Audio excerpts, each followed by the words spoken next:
Assalamualaikum warahmatullahi wabarakatuh. Hari ini kita akan membahas kembali mengenai kelanjutan perhitungan balok. Nah, untuk yang pertemuan sebelumnya kita sudah membahas tentang bagaimana caranya menghitung kapasitas lentur daripada balok terkait juga dengan penulangannya seperti apa untuk di daerah momen negatif, momen positif, kemudian untuk penulangan di daerah lapangannya, begitu juga untuk penulangan di bagian samping. Nah, kemudian kita juga sudah mengetahui bahwa di SNI itu sudah mensyaratkan eh, bagaimana sih bangunan yang didesain secara eh, SRPMK ya, sistem rangka pemikul momen khusus untuk struktur yang mengalami lentur. Nah, di sini kita akan melanjutkan lagi perhitungan balok. Jadi berdasarkan analisa struktur kan bahwa gaya-gaya dalam itu bisa saja berupa SFD, BMD, dan NFD ya. Nah, untuk NFD-nya sendiri kan untuk penampang lentur itu sudah dibatasi bahwa dia tidak boleh lebih dari 0,1 F aksensi kali AG ya. Jadi untuk aksialnya dianggap diabaikan, namun untuk flexuralnya nanti dia dihitung berdasarkan bending moment diagram yang ada di hasil analisa struktur. Nah, sedangkan ini yang terakhir adalah SFD-nya nih. Kita gimana caranya memanfaatkan diagram SFD itu untuk bisa mengcover kekuatan geser yang terjadi di balok. Nah, untuk memperhitungkan kekuatan geser di balok ini ya, kita akan melibatkan dua parameter dulu. Yang pertama adalah moment probable. Moment probable ini adalah momen berlebih yang nanti akan kita pertimbangkan untuk menghitung penulangan geser agar bangunan kita itu secara capacity design dia bisa didesain strong column weak beam. Artinya apa? Artinya kolom itu harus lebih kuat daripada balok. Oke. Nah, terlebih dahulu nanti kita akan membahas tentang moment probable. Nah, pada pembahasan sebelumnya kita sudah mengenal adanya strong column weak beam ya, di mana kolom itu harus lebih kuat daripada si balok. Nah, kenapa? Kenapa? Karena seperti yang kita ketahui ya, kolom itu kan dia menerima gaya aksial yang lebih besar ya daripada komponen balok ya. Kalau balok itu kan dia hanya didominasi dengan gaya lentur saja ya. Sedangkan balok itu dia menerima aksial yang besar yang berasal daripada gravity load ya, beban mati, beban hidup dan sebagainya ya, sehingga dia itu desainnya tidak akan sedaktil balok. Namun kita harapkan dia harus lebih kuat daripada si balok ya. Nah, ini ada kata-kata dia harus strong column weak beam. Nah, berdasarkan prinsip yang seperti capacity design ini, maka elemen struktur yang kurang ductile seperti kolom dan barok itu harus didesain dengan kekuatan yang lebih besar. Nah, dalam rangka memberikan kekuatan kolom yang lebih tersebut, maka perlu diketahui kekuatan maksimum balok atau berapa sih momen kapasitas balok, yaitu istilahnya kita kenal dengan momen probable ya, momen yang mungkin terjadi yang bisa dikerahkan oleh balok ya, kapasitasnya itu seberapa gitu. Nah, ini dalam upaya agar kita bisa mengantisipasi kolom itu tetap harus lebih kuat daripada si balok. Nah, apabila demikian, maka harus diketahui kekuatan balok maksimum yang bisa dikerahkan itu berapa, yaitu dengan cara mengetahui tegangan baja saat mencapai tegangan maksimumnya atau nilai overstrength-nya, atau istilahnya pada saat kita praktikum di teknologi bahan konstruksi itu nilai FU-nya. Nah, untuk tegangan yang dipakai pada kondisi ultimate strength design adalah tegangan pada saat kondisi leleh. Ya. Nah, pada saat kondisi leleh ini yang kita gunakan untuk desain. Misalkan kita kayak ngitung TS ya, atau baja tulangan tarik, TS sama dengan AS kali FY. Ya, kita nggak gunain FU, kita gunain FY di situ ya. Nah, sementara pada saat pengujian baja itu sebenarnya baja itu masih punya kekuatan, dia masih bisa meningkatkan kekuatannya sampai dengan ultimate-nya atau F0-nya di sini. Nah, untuk menilai sebenarnya berapa sih perbandingan antara FY dengan FU itu bisa dari tiga macam nilai overstrength yang bisa kita lihat ya, dari segi materialnya, dari segi fractionalnya, kemudian dari segi strukturalnya seperti apa. Nah, untuk material overstrength factor sendiri, ini sebenarnya dari kurva hubungan tegangan-regangan ya baja yang kita peroleh juga dari hasil praktikum teknologi bahan konstruksi, kita bisa melihat bahwa baja itu untuk mutu yang rendah ke sedang ya, pokoknya dia tidak lebih dari 420 MPa, dia akan memiliki 3 buah fase. Fase yang pertama itu daerah elastis ya, daerah elastis ini dia bebannya naiknya bertahap, regangannya pun naiknya juga bertahap ya, dikit-dikit gitu ya. Bisa kita lihat di sini bahwa regangan sama tegangannya agak selisihnya cukup cukup rapat ya, regangannya tidak menambah cukup ekstrim. Kemudian ada fase plastis. Fase plastis ini adalah fase di mana tegangannya itu nggak bertambah ya. Nah, namun regangannya itu terus yang bertambah, cuman masih bisa dilihat di sini ya. Kalau di pengujian baja itu nanti ada bagian penampang yang di tengah ini yang kita kecilkan, itu dia mengalami pengecilan penampang kembali ya. Jadi dia kayak mulur seperti itu.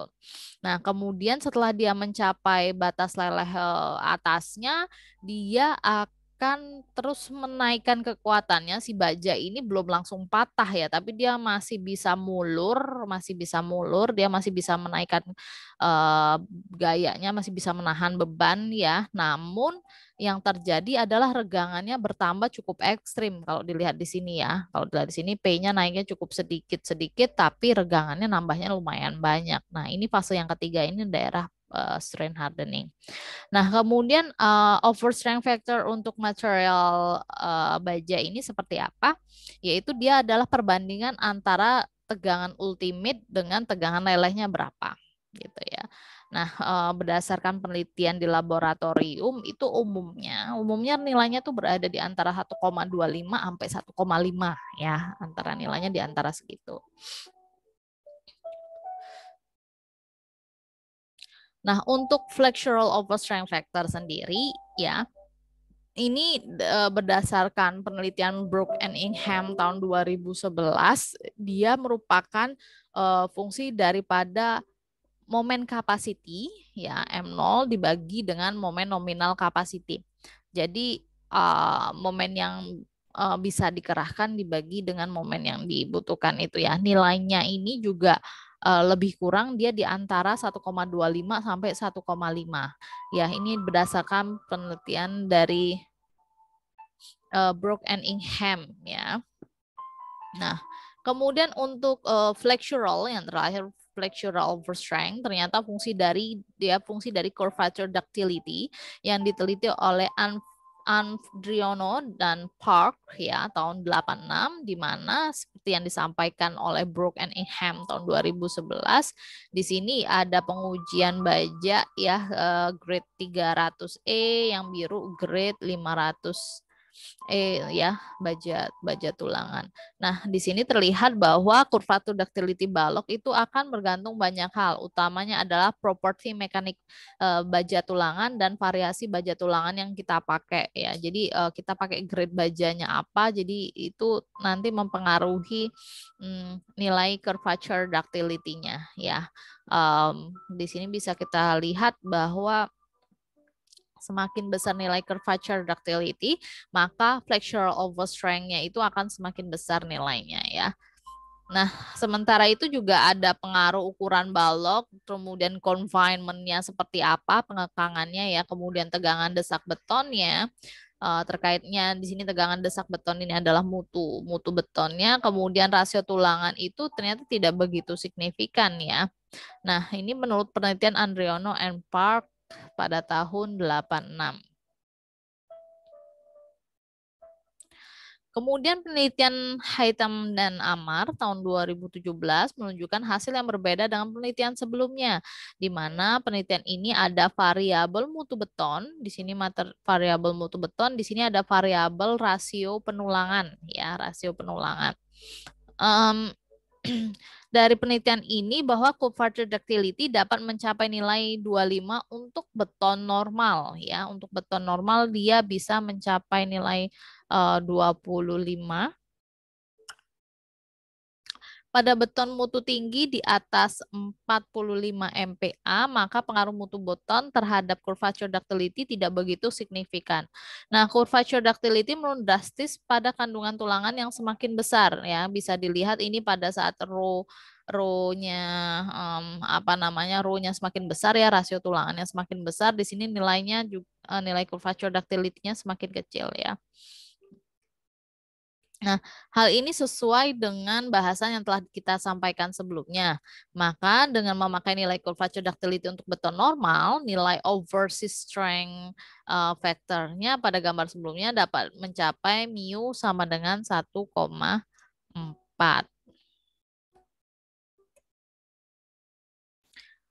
Force reduction factor according SNI yang lama ya, ini berdasarkan SNI 2002, dia membagi ductility pada suatu bangunan itu berdasarkan nilai mu, R, force F2-nya dan nilai F-nya.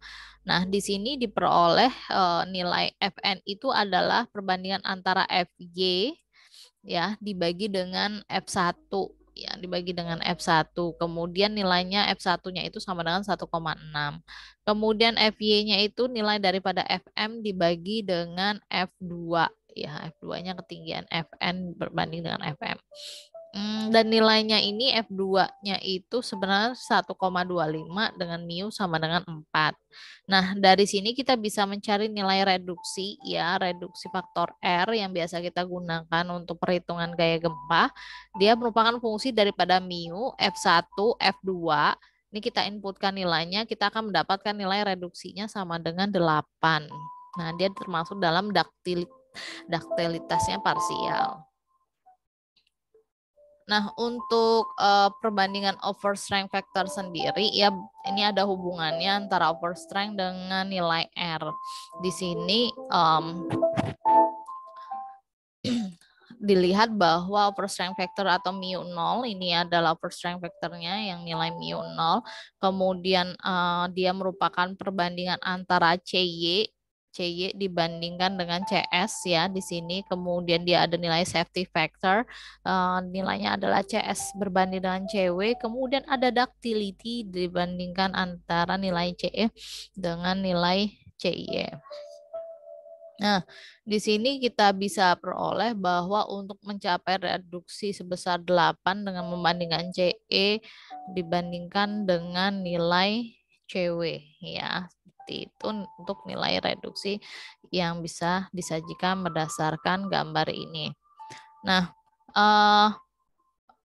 pada force reduction factor di SNI tahun 2019 itu bisa diperoleh ini berdasarkan hubungan antara gaya dan simpangan yang berada di gambar di atas ini. Nah, struktur itu bisa dianggap ductile apabila displacement ductility sebagaimana disampaikan ya pada sebelum ini dapat diambil nilai mu kali deltanya itu sama dengan 4. Nah, pada bahan baja ini misalkan kita pakai tegangan izin sebesar 0,6, kemudian tegangan lelehnya kita pakai safety factor sebesar gamma, yaitu membandingkan antara 1 dibagi dengan 0,66 itu sama dengan 1,6 ya. Nah, di sini kita akan dapatkan sebenarnya ini safety factornya adalah CS dibagi CW tadi ya. Kemudian flexural dan structural overstrength factor yang digunakan mu 0-nya 1,25, maka reduksinya dapat kita peroleh sama dengan nilai 8 ini ya. Kemudian nilai mu 0 dan sama dengan 8, force reduction factor untuk struktur rangka pemikul momen khusus berdasarkan SNI 1726 2019. Nah, berdasarkan fakta-fakta tersebut, ini bisa kita gunakan nilai overstrength factor yang nilainya 1,25. Nah, untuk di SNI yang lama, ini tahun 91, mu 0 itu faktor penambahan kekuatan yang memperhitungkan pengaruh penambahan kekuatan maksimal dari tulangan terhadap kuat leleh yang ditetapkan. Nah, bisa diambil 1,25 untuk baja dengan tulangan kurang dari 400 MPa. Tapi untuk baja yang lebih dari 400 MPa kita gunakan 1,4. Nah, kalau di SNI 2002 ya 2847 2002, momen-momen MPR ini didasarkan pada tegangan tarik 1,25 FY, di mana FY itu ada kekuatan leleh yang disyaratkan ya. Nah, kedua ujung momen ini harus diperhitungkan untuk kedua arah, yaitu searah jarum jam dan berlawanan jarum jam. Nah, momen MPR ini itu untuk kolom tidak perlu lebih besar daripada momen yang disajikan oleh MPR balok yang merangkap pada hubungan balok kolom, yang merangkap pada hubungan balok kolom daerah join. Di mana nilai PE ini tidak boleh lebih kecil dari nilai yang dibutuhkan berdasarkan hasil analisa struktur. Yang di SNI 2013 dan 2019 ini momen MPR berdasarkan pada tegangan tarik kedua baja sebesar 1,25 FY. Nah, nilainya ini adalah kekuatan leleh yang ditetapkan. Pokoknya kita gunakan baja yang mutunya di bawah 420 MPa itu MPR-nya sama dengan 1,25. Ya, karena di dalam SNI yang baru itu udah saklek bilang, oh kamu gunakan mutu baja tidak boleh lebih dari 420 ya. Nah, kedua momen ini juga harus ditinjau dalam kedua arah dan searah jarum jam pun berlawanan jarum jam. Jadi intinya adalah momen-momen yang akan merangka di join.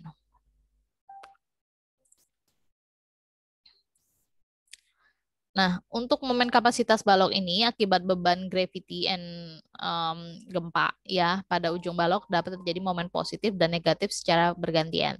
Nah, akibat gravity load ini kurvanya bending momennya bentuknya di bagian tumpuan yaitu dekat dengan balok yang dekat dengan kolom itu dia akan mengalami momen negatif, sedangkan di bagian tengah bentang atau di daerah lapangan dia akan mengalami momen positif.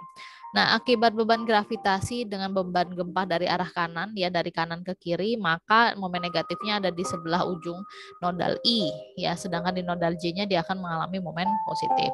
Jika gempanya dari arah kiri ke kanan, ini kita berikan lateral force dari kiri ke kanan, ya, kita dorong balok ini, maka di nodal J-nya dia akan mengalami momen negatif, sedangkan di nodal I-nya dia akan menerima momen positif. Nah, oleh karena sifatnya bolak-balik tadi ya akibat adanya gaya gempa bahwa balok itu akan sekian waktu dia akan mengalami momen negatif, sekian waktu lagi dia akan mengalami momen positif, maka ini kita harus memasang balok dengan prinsip penulangan lengkap ya agar mampu menahan momen positif dan negatif yang mungkin terjadi. Nah, untuk menghitung momen kapasitas balok berdasarkan penulangan lengkap ada beberapa syarat yang harus kita ketahui di sini dan harus kita penuhi. Satu, agar balok itu masih bersifat daktil harus dipenuhi syarat AS. AS ini adalah baja tulangan tarik ya dikurangi baja tulangan desak itu nilainya harus kurang dari 0,75 luas tulangan balance. Kemudian baja tulangan tarik selalu mencapai tegangan leleh, di mana regangan bajanya itu harus lebih dari regangan leleh. Dan nilai Fs sama dengan nilai Fy itu jika baja tariknya selalu mencapai tegangan leleh. Jadi kita harus memastikan bahwa baja tulangan tarik itu selalu mencapai tegangan leleh. Item yang ketiga, baja tulangan desak belum tentu mencapai tegangan leleh. Diperiksa apakah epsilon S aksen atau regangan baja desaknya itu lebih dari epsilon yield dan dapat digunakan tegangan yang sesuai. Jika epsilon S aksennya lebih dari epsilon yield, artinya jika baja desaknya sudah leleh, ini artinya, maka kita menggunakan F aksen S yaitu sama dengan FY, ya bisa kita gunakan nilai FY. Tapi jika baja desaknya belum leleh, ini artinya epsilon S aksennya kurang daripada epsilon yield, maka baja desaknya itu bisa kita gunakan nilai Fs, di mana nilai Fs itu sama dengan modulus elastisitas baja dikalikan dengan regangan baja desaknya. Ini bisa bernilai plus, bisa bernilai min ya nanti untuk di sini. Karena nilai CS tergantung pada regangan baja tulangan desak, maka harus dicari nilai C-nya, letak garis netralnya. Nah, dengan menggunakan persamaan keseimbangan sigma horizontal sama dengan 0, yaitu daerah tension sama dengan daerah compression. Di mana tension itu adalah TS, nanti daerah compressionnya terdiri dari compression konkret, yaitu daerah desak beton ditambah dengan daerah desak baja. Nah, sebagai nilai pendekatan dapat dianggap bahwa momen probable itu adalah 1,25-nya Mn atau dia 25%-nya daripada momen nominal untuk momen probable. Nah, kita akan menghitung dua item di sini untuk momen probable-nya pada saat dia berada di kapasitas momen negatif dan pada saat dia berada di momen positif. Nah, pada saat kita mendesain penulangan, kita udah dapat komposisi penulangan ini, kita sebenarnya sudah menghitung momen nominal ya, atau momen desain. Momen desain kita itu sudah lebih daripada momen analisa struktur yang dibutuhkan belum, tapi kita pada saat itu menganggap FVA-nya masih dengan 1 ya nilainya. Nah, untuk momen kapasitas ini atau momen probable itu kita menghitungnya FBA-nya kita anggap sama dengan nilai 1,25. Sehingga prinsipnya ini sebenarnya sama dengan menghitung kapasitas momen yang bisa dikerahkan oleh balok ya, dengan menganggap FBA-nya sama dengan 1 dan mengontrol bahwa momen positifnya itu 50% daripada momen negatif tidak ya. Jadi untuk pertemuan yang kemarin itu kita sudah hampir mirip ya perhitungannya. Hanya saja kita tinggal mengganti nilai T-nya saja. T-nya untuk momen probable di sini diganti 1,25 FPM. Nah, pada saat dia kapasitasnya momen negatif sini, artinya apa? Artinya adalah tulangan di atas ini mengalami tarik. Sehingga tulangan yang banyak ini sebesar 8, dia merupakan AS, sedangkan tulangan yang jumlahnya 4 ini merupakan nilai CS. Ya. Kemudian di sini juga ada CC karena daerah desak beton. Nah, selanjutnya ya, di sini kita ketahui bahwa kita akan menganggap nilai sigma horizontal sama dengan 0, di mana daerah tension sama dengan daerah compression. Nanti kita akan dapat nilai C maupun nilai A ya dari sini. Nah, hati-hati di sini kita harus cek apakah bajanya udah leleh apa belum. Kalau belum leleh, berarti pakai FS. Kalau sudah leleh, berarti boleh pakai FV. Nah, jadi benar-benar harus diperhitungkan udah leleh apa belum ya. Apakah sesuai dengan asumsinya atau tidak.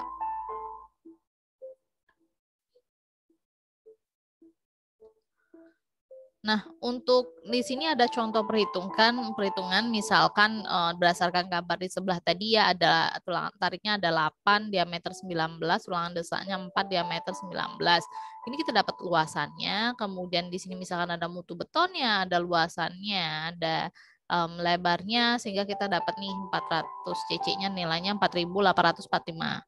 Nah, kita menganggap bahwa baja desaknya belum leleh di sini, di mana nilai epsilon S-nya ini adalah fungsi regangan daripada C min D aksen per C ya, dikalikan dengan epsilon C dikalikan dengan modulus elastisitas baja.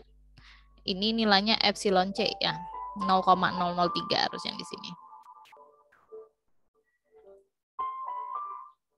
Nah, ini saya ganti. Nah, ini harusnya nilainya C. Ya. Nah, selanjutnya dari sini persamaannya bentuknya persamaan C, kita masukkan dalam fungsi sigma horizontal sama dengan 0, dan jangan lupa daerah tensionnya tadi ada nilai 1,25 ya, karena FY-nya memang berdasarkan nilai mu 0 tadi over strength factor tadi nilainya sebesar 1,25. Nah, dapat nilai C, dapat A, terus di FS-nya benar ternyata baja desaknya belum leleh, berarti sesuai asumsi kita ini, sehingga kita inputkan nilainya FS di sini ya, jangan FB.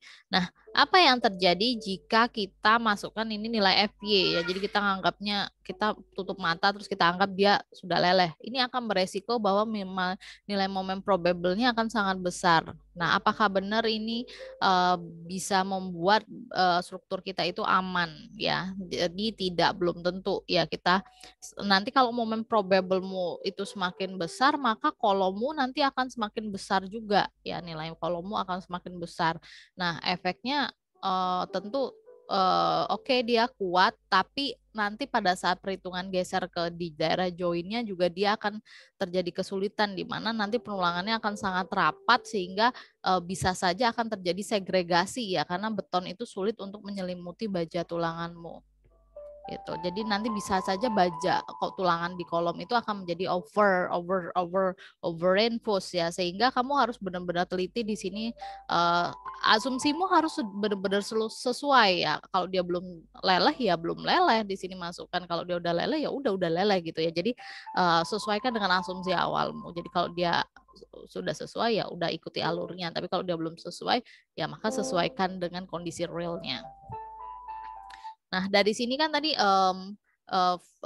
persamaan tentang flexural overstrength, yaitu pembandingan antara momen capacity dibandingkan dengan momen nominal ya tadi nilainya antara 1,25 sampai dengan 1,5. Ya kira-kira dia akan mendekati lah nilainya situ. Di sini kebetulan dapatnya nilainya 1,2.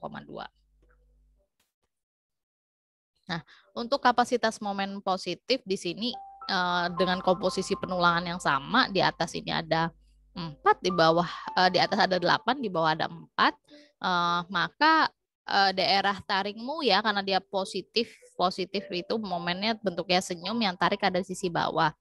Nah, tarik ada di sisi bawah ini ada 4 buah tulangan yang di atas 8 daerah dasarnya. Kalau ini jumlahnya 8 ini pasti dia belum leleh nih ya.